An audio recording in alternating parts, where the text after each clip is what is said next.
আসসালামু আলাইকুম রহমতুল্লাহি ওয়া বারাকাতু। আজকে আপনাদের সামনে পবিত্র রমজান মাস সম্পর্কে কিছু গুরুত্বপূর্ণ আলোচনা নিয়ে আসছি। আজকে আপনাদের সামনে আলোচনা করব কি কি কারণে আমাদের রোজা ভঙ্গ হয়ে যায়। অনেক সময় আমরা রোজা থাকি কিন্তু অনেকে জানি না কি কি কারণে রোজা নষ্ট হয়।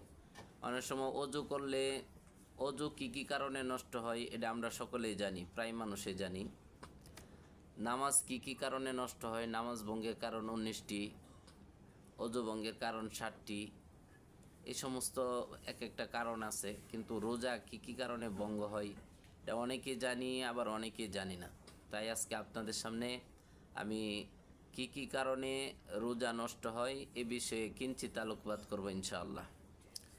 1 নম্বরে, ইচ্ছাকৃতভাবে যদি কেউ বমি করে এবং সে বমি যদি সে গিলে ফেলে তাহলে তার রোজা নষ্ট হয়ে যাবে। কি বললাম? ইচ্ছাকৃতভাবে কেউ যদি বমি করে এবং কিছু বমি যদি গিলেও ফেলে তারপরও অজু নষ্ট হয়ে যাবে।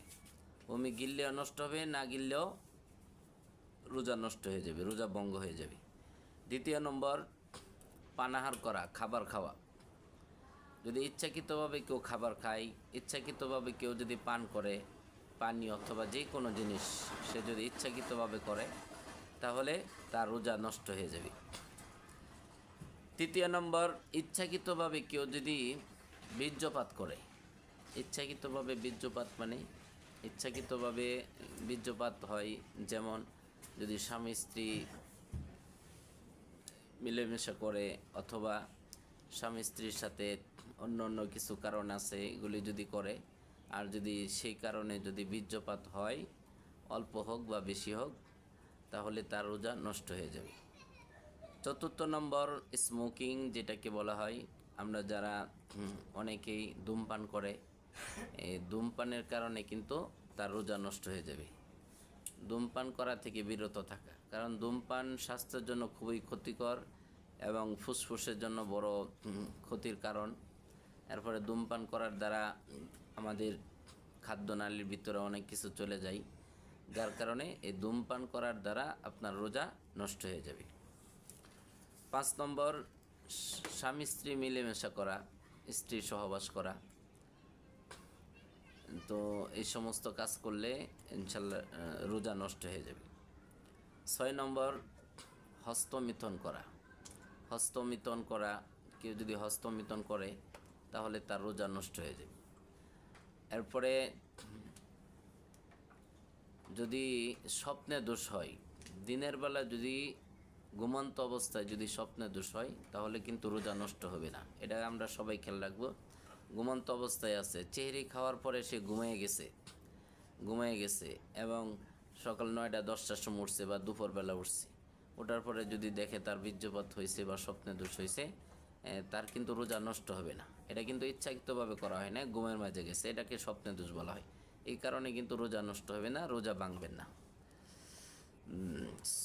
7 নম্বর, যদি নাকে অথবা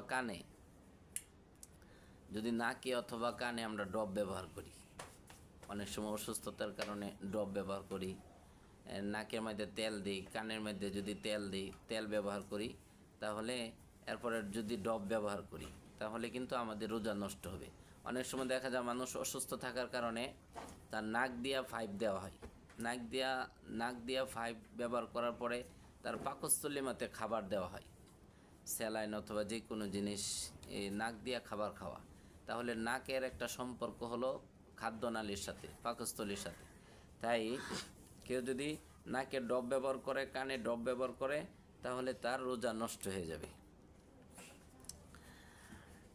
তারপর কেউ যদি ইনজেকশন পুশ করে, রোজা অবস্থায় ইনজেকশন পুশ করে, ইনজেকশনের মধ্যে 2 ধরনের, একটা IM আর একটা IB। তো কিছু কিছু ইনজেকশন মাংসের মধ্যে ব্যবহার করে, আবার কিছু কিছু ইনজেকশন ব্যবহার করে রগের মাঝে। তারপর আবার কিছু স্যালাইন ব্যবহার করে, যে স্যালাইনগুলি তার খাবারের প্রয়োজনীয়তা মিটায়, ক্ষুধা নিবারণ করে। এই সমস্ত কারণে কিন্তু তার রোজা নষ্ট হয়ে যাবে। আজকে যে আলোচনাগুলি করলাম খুবই গুরুত্বপূর্ণ আলোচনা। যদি কারোর কাছে ভালো লাগে তাহলে ইনশাল্লাহ শেয়ার করার জন্য চেষ্টা করবেন, ফলো দিয়ে সাথে থাকবেন, সবাইকে জানার জন্য চেষ্টা করবেন। আসসালামু আলাইকুম রহমতুল্লাহি ওয়া বারাকাতুহু।